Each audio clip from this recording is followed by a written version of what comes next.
it wasn't challenged, or just because I looked at section 15 and I didn't see anything in there about time limits or whatnot. And I found it, when our committee went to look at the property a second time, I was told in an email, which I believe is submitted in the documents, that we would need the fire department on site with the structural engineer, and that John Lee would be attending. That's not at all what it said. I believe that Are you in referring order. to the email dated September 10th at 4:47 p.m.? That may be the one, but it indicated that the structural engineer would be there, and that the fire department would be represented by John Lee, and the structural engineer showed up, but nobody It's from the not at fire. all what it says. I don't know where you're getting that from. That's not true information. Okay, so you weren't to attend the building I when the spoke structural... with the engineer. Okay, The first time I was contacted, I mean, it was like on Tuesday for entry. That's the very first time since this fire has occurred. And that was by Mr. Akins. Within hours of that occurring, I had made arrangements to allow for the engineer to attend to conduct the assessment. It was very clear at that time that only the engineer and staff were to attend, that they had to have a contingency plan for entrance, a means of communications, a crew on site, whether it be Windsor Fire Rescue or another agency, in the event of an immediate or of an accident or some type of a failure while they were in the building. If I could It also says that when I was, the same email says that Mr. McCloskey was going to be taking a cursory look and would not be entering the structure on that date. So but you would not be I attending. never once said I would be attending. This is very problematic. Which also has nothing to do with this Mr. ordinance. Akins has alleged that basically there's a Pandora's box and that they can't enter to do what needs to be done to gather information from the structural engineer. And clearly, if you look at the emails dated September the 10th at 12:22 p.m. and September the 10th at 4:47 p.m., John Lee acknowledges and has a conversation, an email conversation with Mr. Akins, advising him that they can enter the property provided they have a contingency plan will have to be in place, whether it involves Windsor Fire Rescue or another organization. Mr. Aiken acknowledges receipt of that on September 11th at 12:49 p.m. And it states, I just spoke with him, he's going to look around, but he's not going to enter until the safety issues are met. And without looking at it, he can't make that determination, therefore he is not going to enter today. Now, based upon your statement, sir, and the email provided by the Mr. McCloskey dated September 11th at 7:29 p.m., he states, I attended on site at this residence and met the homeowner, Helen Wolf, along with 3 gentlemen from Property Standards, myself, and one of these gentlemen went into the house against the order. No contingency plan. That's very problematic. if I can address this. The reason why Mr. Lee was contacted is because initially we were engaged with discussions with Ms. DeJong. And Ms. DeJong went on vacation and in her absence directed our attention to Mr. Lee. So this suggestion that the first time we contacted Mr. Lee was on September 10th is just a continuation of our discussions with Ms. DeJong, who went on vacation and directed us to Mr. Lee. So this was an ongoing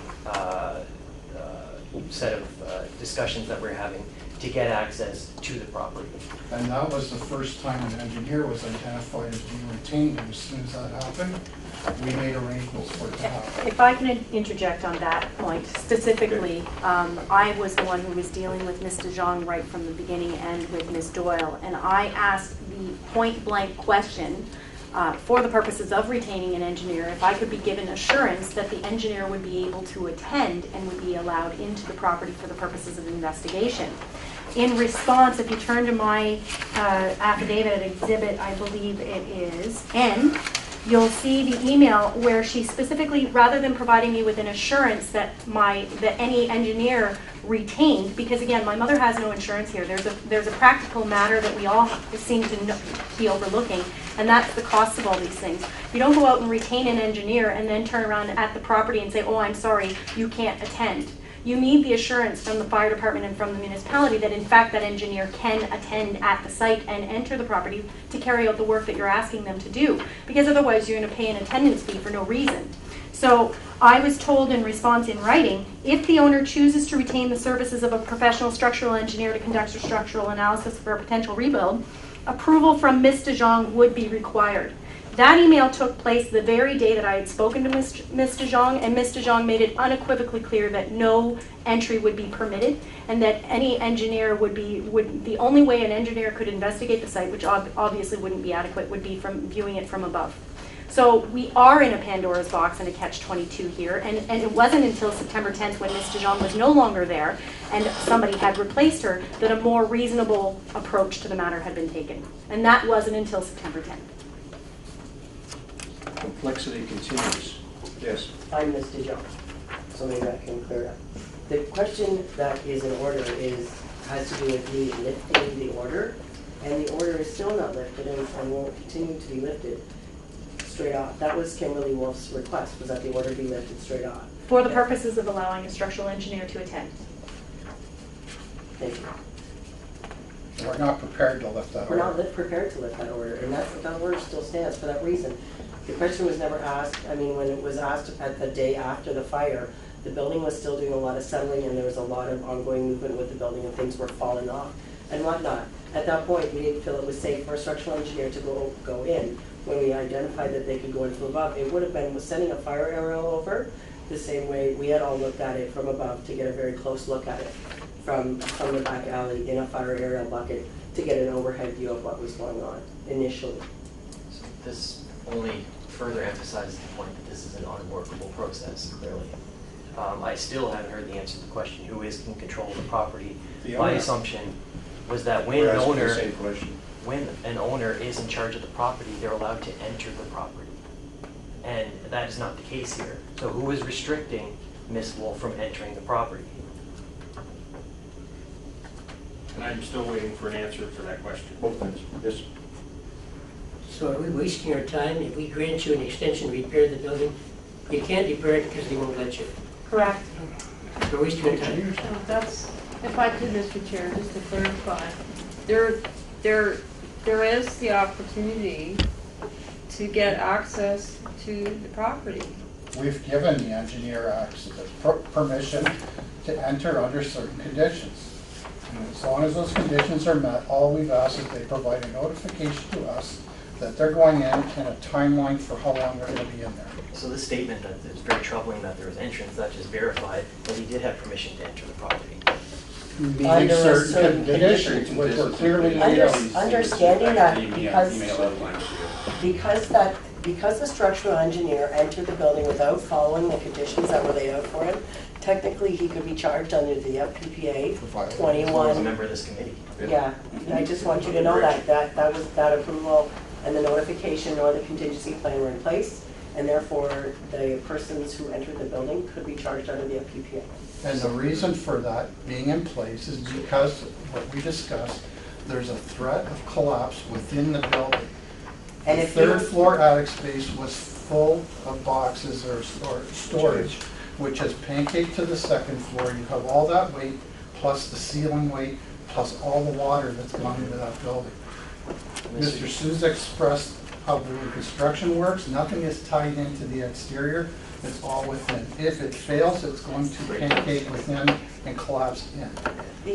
That still exists. The other concern is that even as Ms. Wolf enters, if something were to occur and something were to collapse, we then have to send firefighters in under the same conditions. So we're then putting them at risk in accordance with that in order to rescue anybody if there was an issue inside the building. We still have to worry about the firefighters who would be expected to go in to rescue those people. Knowing the conditions. That usually a structural engineer has the wherewithal and the expertise to determine whether or not a property is safe to enter and structurally sound. And again, I just further like to underline the point that you're witnessing the constant debate that we're having, and we're trying to get a workable process so Ms. Wolf can retrieve her belongings and begin to rebuild her life in this home and make a workable process here. So I'm seeing back and forth the building department, fire department, who's in control of the property, who do we see to enter the property and make this process work? And even if entry is permitted for the structural engineer, at what point is the fire department willing to lift, now that they have an opinion from a structural engineer that says it's not in imminent danger of collapse? The fire department here has testified that they haven't been back inside the property since the day of the We fire. haven't And provided anything. so with that said, how does, it's one thing to say, get a structural engineer's report, but once you have a report, which we have a preliminary email that does say that it's not in imminent danger of collapse, once you have that, at what point does the fire department resile from their position that it's in imminent danger of collapse, rely on the structural engineer who is qualified to provide the opinion that it's not, and then allow for access to the property so that it can be repaired? Because the engineer is not going to be the one carrying out the work. When a full report from the engineer is provided, not just an email with some pictures that were obtained by right illegally, then we can certainly lift the order, provided that whatever the recommendations of the structural engineer are met prior to making that. We have no issue lifting that order once the structural engineer has been through the building and has made a full assessment and has provided to us a full written report. We truly have no issue with that. It's never been the issue. And it's never been provided to us as of today. It's procedure. Yes. Did we not have an interim report from the engineer in these documents? I've been looking for it, I can't find it. The one You have a paragraph. paragraph. It's in the other But affidavit. it's an intern, It's simply by email because he went away on vacation. Yeah, He didn't have the time to do a formal report. Last page of it's the last page. yeah. Mr. Chair. So the fire department would not lift the order based on this email? No, We are not going to listen to that. we're not at that. It's not a complete enough